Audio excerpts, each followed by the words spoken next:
Hello tacticians, in this video we're going to be looking at the faction Taunt Arena and my top picks for the top teams to use. As always, thank you to everyone who supports the channel, whether it's through subscribing or use my friend code, as it really does help me out. So let's quickly revisit the basics. Before you choose to go into a battle, make sure all of your characters meet the requirements.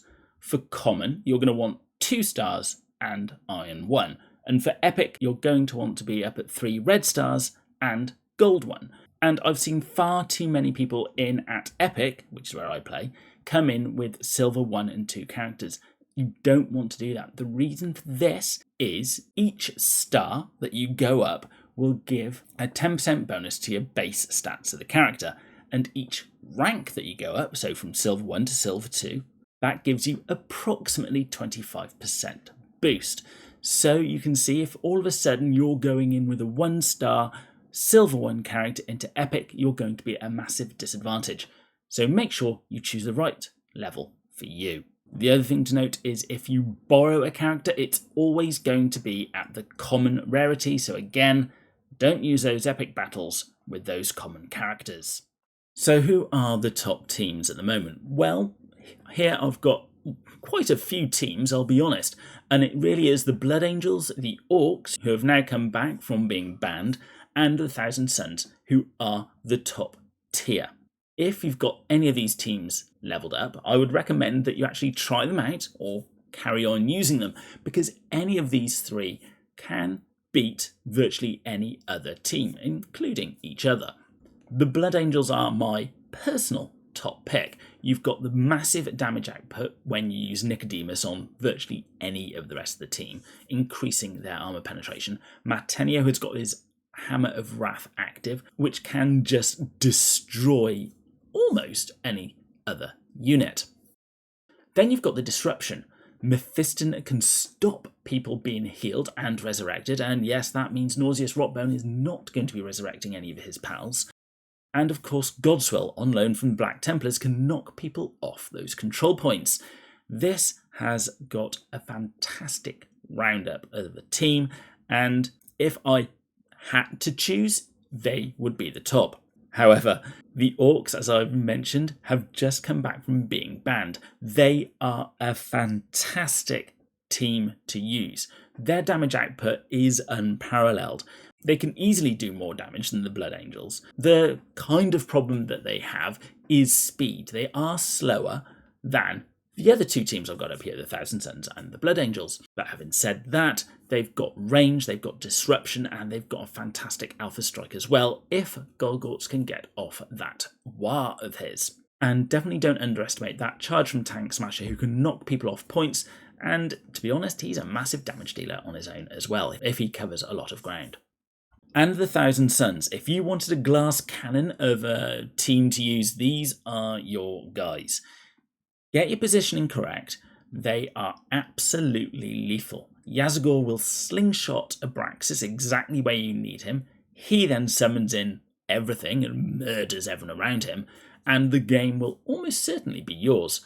The problem is, make a mistake, and these guys are very lightly armoured and they will be torn apart on the counterattack. So be careful with those, but they are still a very good team.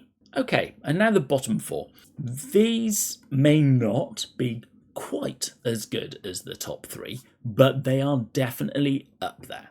The Tau, I think everyone has seen in action. Everyone knows how great Ray Vass is with their Overwatch.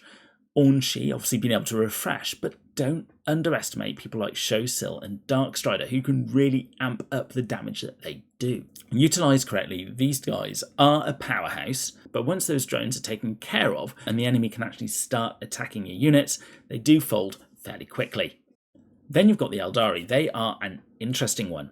Obviously, you've got the 2 Overwatch shots with Morgan-Ra and Calendis, but they've got the buff to the crit chance with Athana, and if Eldrin's in the right place, an additional buff to the damage from him as well. Jane Zar can more than happily go toe-to-toe with the best, but she doesn't really like being shot at and will fall over if you concentrate 2 or 3 shots on her. But still, if they're your favourite faction, you can easily beat any of the others here.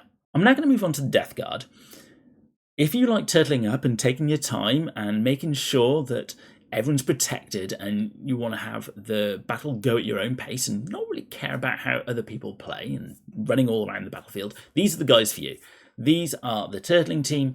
They'll move across the battlefield. You need to keep Rockbone safe, so your prime target will be people like Tank Smasher and Mephiston. But if you can do that, then they are a solid team to use and can really cause some players headaches. However, they are slow, just like the tanks that they are. And finally, you've got the Tyranids, and I've got a newfound respect for these guys from the last Faction Taunt Arena. They're actually very good, if used correctly. You've got to watch out for that synapse range of all the characters, which is never really shown to you on the map, so you have to bear it in mind, as that Alpha Warrior being summoned by the Tyranid Prime can mix things up a bit. Death Leaper can assassinate quite happily, and you've got the ramping damage, if you will, from the Neurothrope if someone survives the first hit. That Parasite and Mortrex can also disrupt your movement. So overall, a very good, well-rounded army, which is very different to the others.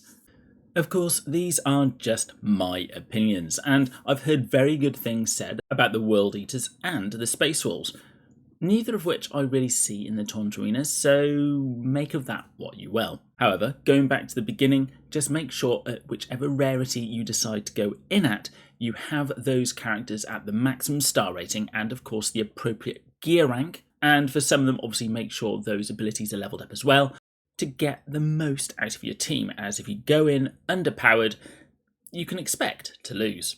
And just because it's a hot topic at the moment, I just want to have a very quick word on Ragnar. I don't know what the new kit is going to be yet, but I am happy that he's being changed. And I just want to say, change is not always bad. He may not be able to get everyone to 100 crit rate anymore, but we don't know what he will be able to do. But as soon as we do, I'll make sure I have a video on the new kit. If you like these videos, then it would be much appreciated if you at least think about using my friend code, as it really does help me out. Or if you or your guilds are looking for a new home, please reach out to any of the guilds shown, as we'll always welcome new people into our midst. As always, don't forget to like, comment and subscribe, and I'll be seeing you on the battlefield.